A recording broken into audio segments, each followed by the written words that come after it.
In 1957, the Soviet Union launched Sputnik, the world's first satellite, marking humanity's first stride into the vast expanse of space.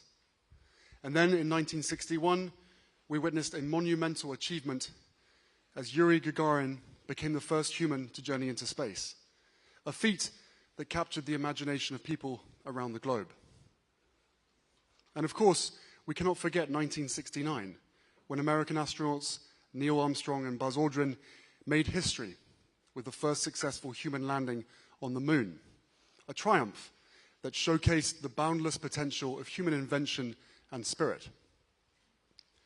Over the course of our history, humankind has dared to exceed the limitations of possibility. We've dreamed the inconceivable. We've built the unimaginable. And as a result, we live in a time where accessibility to everything, everywhere, all at once, rests in the palm of our hands. Yet, while we celebrate global achievements and their impact, there is still critical work to do. And so, I stand before you today to speak about the pervasive threat that our online world poses to us, especially our children, if we allow the status quo to remain. In an age where our lives are intertwined with technology, we cannot afford to only see the online world as a space for profitability, competition, and rapid growth. Instead, we must come together to ensure the digital space is one that fosters well-being, connection, and hope. Young people today are disproportionately affected by negative experiences online and mental health issues stemming from their digital interactions. They know it. The statistics prove it. They're navigating an environment that is often hostile and overwhelming. Reports of anxiety, depression, and social isolation linked to these platforms have surged in recent years, creating a crisis that cannot be ignored. These challenges are compounded by the relentless spread of unreliable and unfounded information, leaving many feeling isolated, confused, and scared. These are not distant problems. They're epidemics currently testing our resolve, and they cannot be ignored. My lock screen is a picture of my kids. What's yours? These children, and thousands more, meant the world to their families. The beautiful faces you see before you, their smiles, their dreams, all lost. All too soon, and all because of social media. It's why we launched the Parents Network, a global community that provides crucial support to parents whose children have suffered from the harmful effects of social media.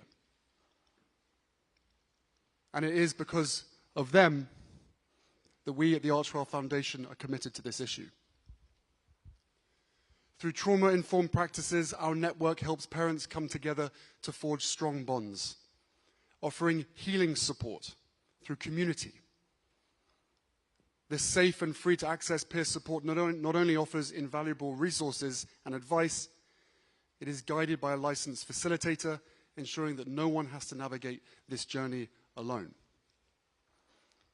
Our platform provides opportunity for parents to turn their pain into purpose, ultimately changing the very system that stole their child. As the digital landscape has evolved, we've seen rising polarization, social unrest, and a disconnect that often manifests itself in violence and fear. Personal social connections have fallen secondary to alternative digital realities. These platforms are designed to create addiction.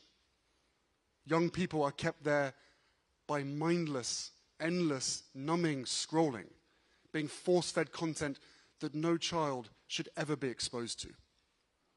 It's not free will.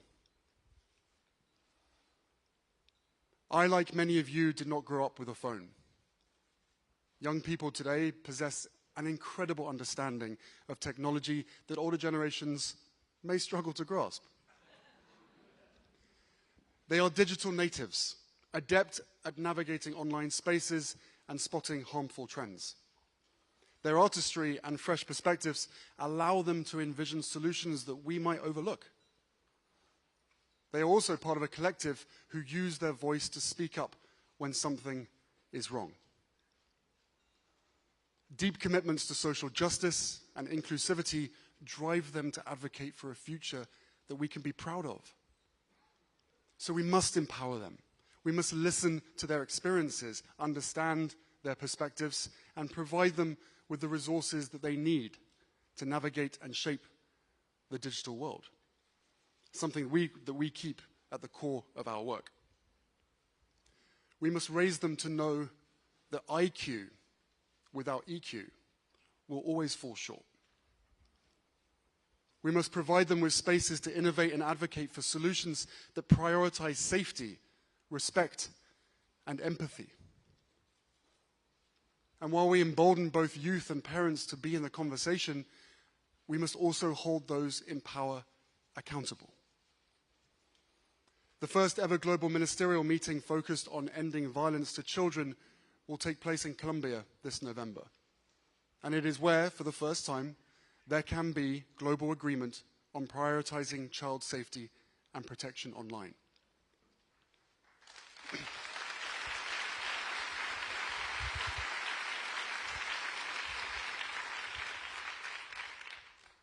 Our laws and regulations are different state to state, country to country. We may have different backgrounds, viewpoints, beliefs, and even access to the internet itself. But the one thing that we can universally agree on is the safety of our children.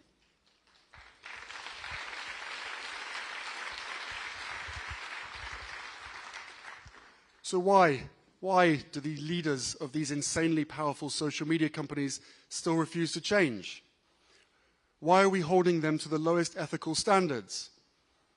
In any other circumstance, a business would commit all resources to fixing the bug.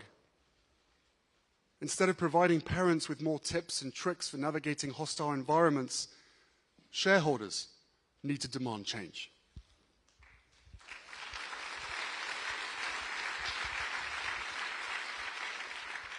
Some say kids will be kids, and, well, that may well be true. Kids may get into trouble. I know a thing or two about that.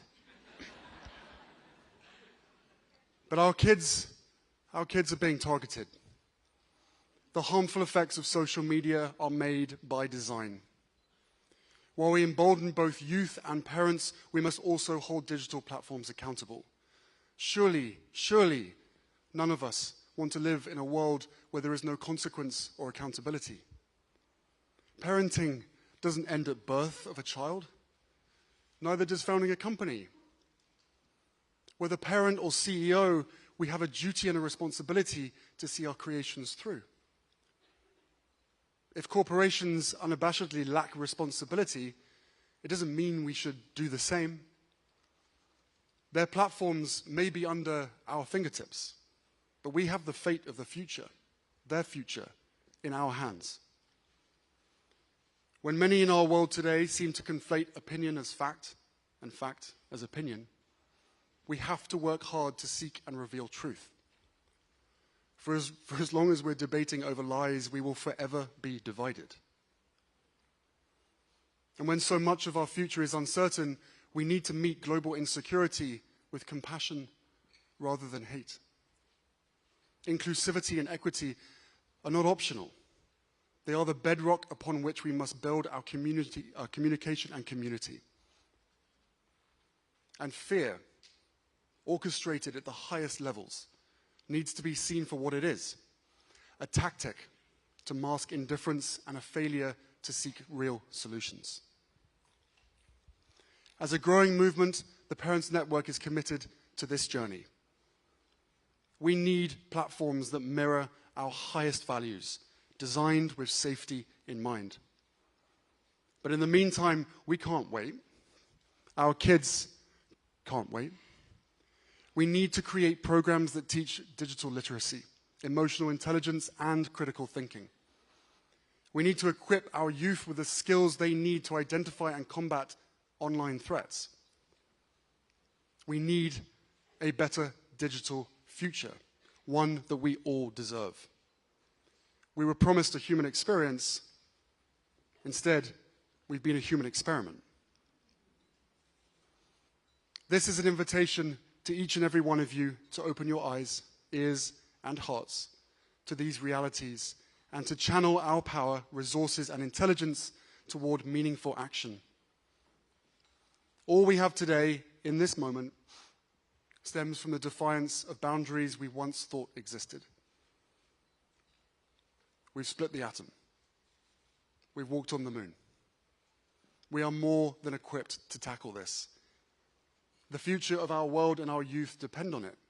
We all just need to want it enough. And I know that I do. Thank you.